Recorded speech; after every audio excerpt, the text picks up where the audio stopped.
Urhobo. Urhobo jebe olele visa.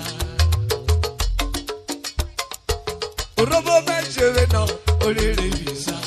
Igene Urhobo me veriro. Urhobo olele visa. Go agbari. Urhobo namo olele visa. Yobo Urhobo ya na lo mama je ajaye. Adaba baba Urhobo me je ware. Urhobo no olele visa. Adaba. Oboleru emu yeru emu. Anu me Urhobo. Opa. Imi ni apapa sigana jo fe ba gbe ori. Ose me chief. Omo komo collect. Africa nele wo bekitia. Okporo se siwe na dia na oelo. Onesi ki mi resu. Kemela okofofa. Meje fu avere. Mi no no kwo to kwo. Me keble kwo kile chief. Doctor Josinaja. Me no we yo tell you. Andi ro ri gbeja iru. Ko be ro kewe. We le jo mo kwa mo. Na no fi akoya me. Awara. Urhobo jebe olele visasa. Urhobo me jebe olele visa.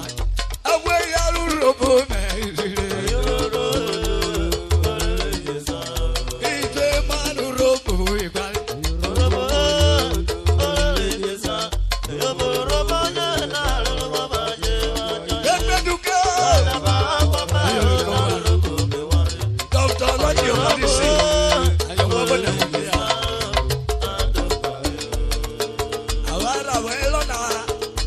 Hotel Awaiwelo, the government in Nigeria, Arhibo de Kawai Nuni, Kesawale, great Urhobo immortal musician. Ayo Teres Hawaii Tela. Man of Yaguayame, Urhobo Jeve, Olili Visa. Urhobo Mejeve, no Olili Visa. Igwe Urhobo Me.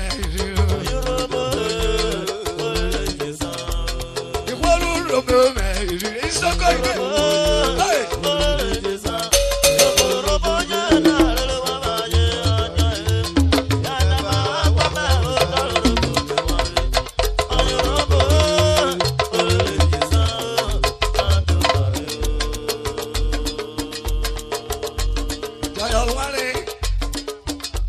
Urhobo jewo inene.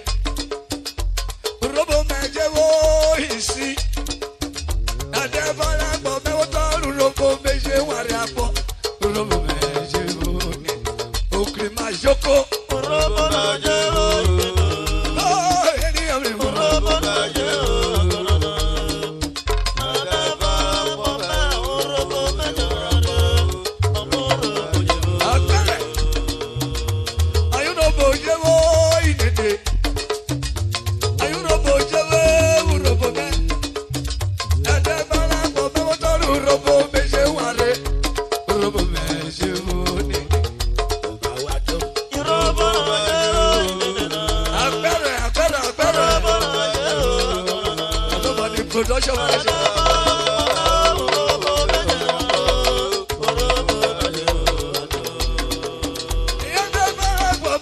Urhobo meje wari.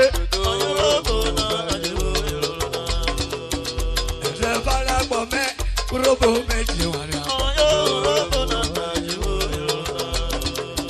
Amar Urhobo yeri hoja koyoria. Urhobo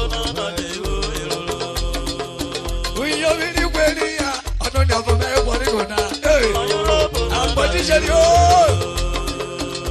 Yo na agboji sheri amaro ko gbe.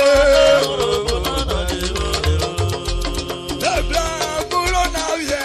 Kokori kayo lori o ado.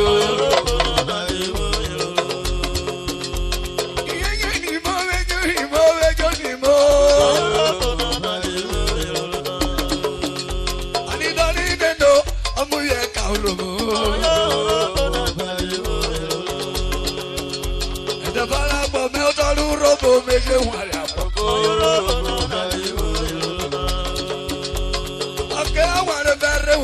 come up. Asakawana ikola kwake kona fede. Urhobo sama koko ayi baba buleo.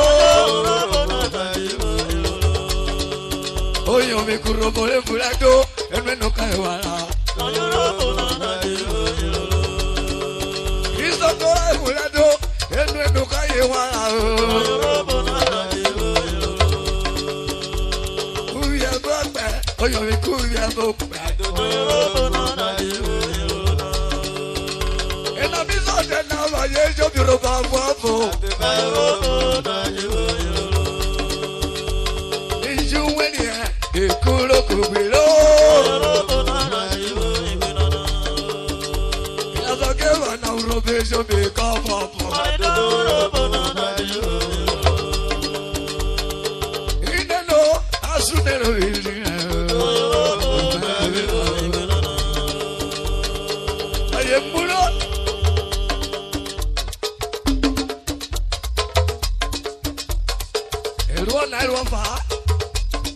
Ikejo body neneje Begbeduke Ayobe kawa Great Urhobo Immortals musician Enwe no wala Emegao Memaba isenu Eju megao Memaba isenu Eju megao Memaba isenu Eju megao Memaba isenu Ayuba yo sé muy ver. Pero ibo más para que vive para yo sé muy ver.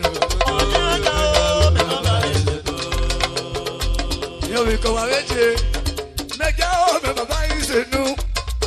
Eso me quedo me papá y se no. Igual. Eso me quedo me papá y se no. Eso me quedo me papá y se no. Yo sé muy bien.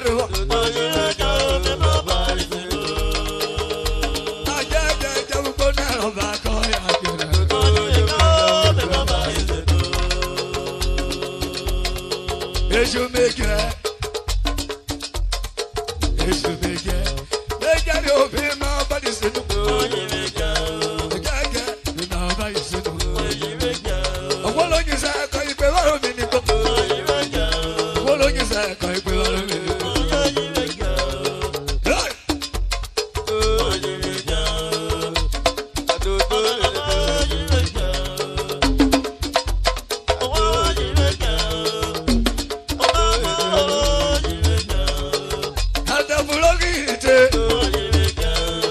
Abule so minibo, abona buyota, o minibo kabe wakoba, alane na bulo kinite,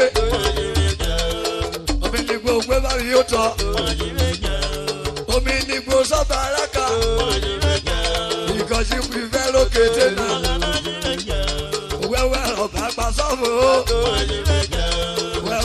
that will give it.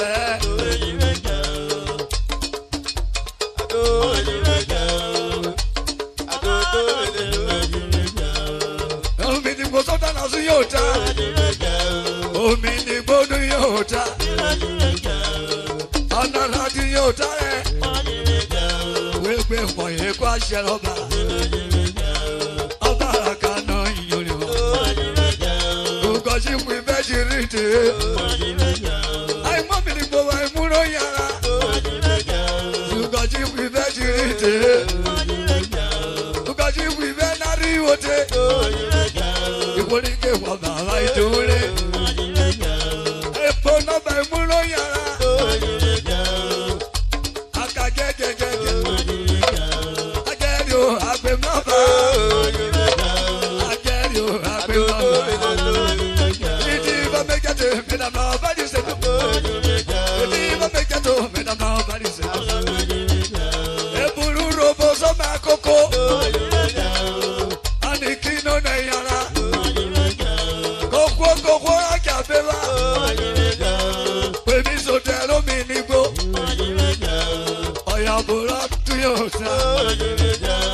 Ore sotelo minigo. Ela wena katotare. Ayena kopura tuyota. Yake azunero ireo. Eti na floro ni no.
Urhobo me we say ya. Along when I make pele. Along when he Urhobo. Agana ka pele se ko we ba do Urhobo me. Na so the what it be. Na so the what it be. Na so the what it be. Na so the what it be. What to leave me look at you when I do what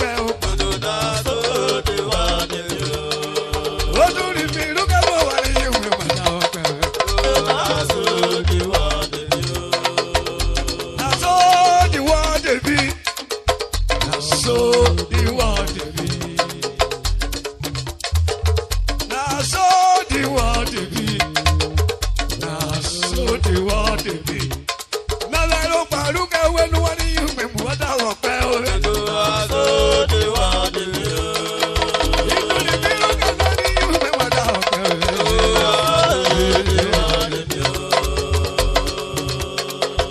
secret. Oh secret. In a no secret people know you. Oh secret. In a no secret people know you. Oh secret. I need a follow like my watcher. Oh secret. I need a follow like my watcher. Oh secret. I need to know you like a woman. Oh secret. Oh I know you like a nigga. Oh secret. Did you want to go? Oh secret. In a no secret people. Oh no no you like a roll. Mama no you have a cause. I said no you have a come away. In a never go. And if you go no. Now you are go a kequare. Urela way of value. In a no secret. With you. Let me go.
Urhobo. Any other people are Urhobo. I know my Johnny Melody, I know my. Oh, my, what do you're gonna go? Yeah,